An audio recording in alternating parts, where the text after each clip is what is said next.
Hey everybody, it's Keith again. Really exciting news. I was opening up my Anthill Python, and I was really, thinking that she was gravid, and she is. So in this video short, hopefully my phone will last. I'm going to take this box out and pull her off of her clutch, and contemplate separating the eggs. But definitely get them into the incubator and get her off them. After the video, I will change this substrate and I will clean her box so that she doesn't continue to smell eggs and look for them. Reason being is it can be stressful. She's going to want to curl over the beehive around the eggs to keep them warm. She'll do that herself, to incubate them herself, where the python will thermoregulate the eggs by shivering around them, creating friction and therefore creating heat. So I'm gonna, after I'm done getting her off the eggs, I'm going to clean that and hopefully minimize any stress that she's had. So she's exploded out of her nest box here, and yeah, she is. And so what you're seeing here is her beehived around the eggs. So let's go ahead and pull this out. And forgive me for my horrible way of making videos. I'm going to try to do this as best I can, but as you can all tell, I'm okay with animals, not really the best video maker. Okay, well, let's get a better look here. So there she is, and she is tightly bound around those eggs. It looks like the roof is supporting her here, so I'm going to have to pull her out carefully. And there she is. Wow. No doubt that's a gorgeous animal. So again, this is an Anthill Python. They're from Australia. This is a common name is a pygmy python or Anthill Python. Some people call them Perths. They were first thought to come from Perth. Apparently it's a city in Australia, or part of Australia. Turns out they're not actually there. So I'm going to try to set this up so we can watch me pull her off the eggs. Let's see. Something like this. Nice.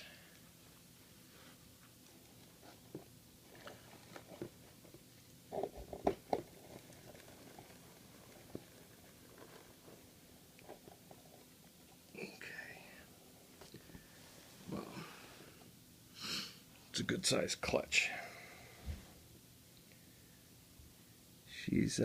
She's not too happy right now, but come on, girl, give me those eggs. That's it. So you want to do this nice and gently and just try to coax her off the eggs. Like I said earlier, I will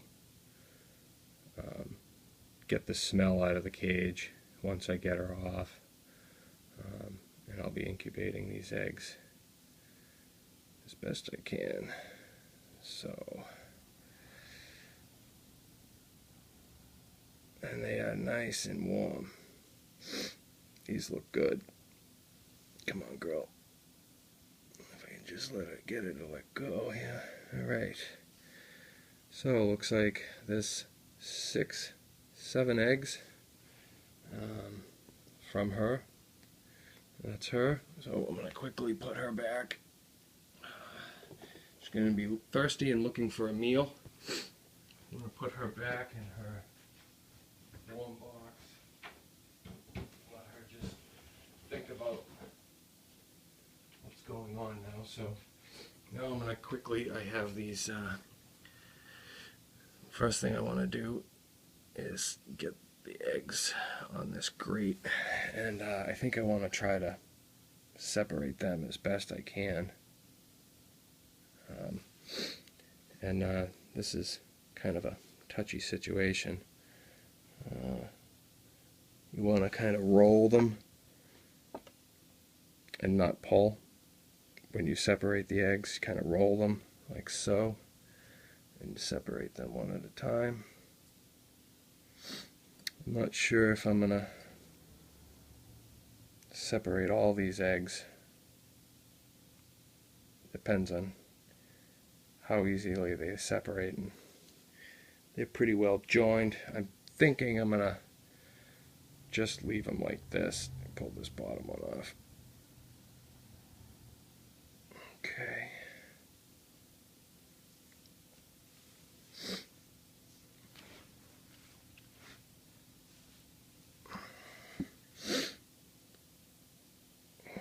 Again, you kind of want to like kind of roll the egg against its partner. And I know it's really hard for you to see it, but you want to kind of roll the egg and separate it that way. You definitely don't want to pull it apart because you'll rupture the egg, so you want to kind of roll it. This one's really stuck, but I got it. These three here, I think I'm okay with these three. I'm going to make the decision to just leave those just like that. They're really stuck, and where they're all stuck in, you know, several different places like that, it's going to be difficult to roll in one area and not pull in another. So I'm going to make the decision to go ahead and leave them the way they are. So in my other video that you may have seen, I set up this egg box, and it's pretty much self-explanatory when you watch that video. Pop this open. There's 1-to-1 ratio of water and perlite in this case that I'm using at the bottom of this. This is a barrier. This is an additional barrier. I like this one because it's smaller and I'll be able to pull the eggs out easier if I need to. So just to keep this in a general sense, what you want to do is you cover the eggs in the egg box and you put them in the incubator. Like I showed you in the earlier video, it's a Avery incorporated incubator. It's made out of a Rubbermaid container. It has already ramped up to temperature, so I'm good to go.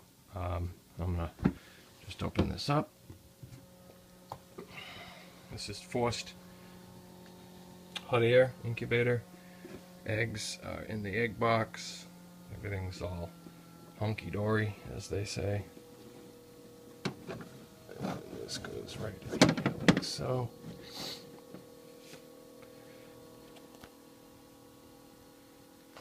This helps keep the temperature in there so I can view the eggs. Close it up. And that's about it. Thanks for watching. Let's hope they hatch. Hopefully I'll be making a video in a couple months that shows you anthill pythons. And we'll be exploring the difficulties in getting them to eat. Oh, won't that be fun?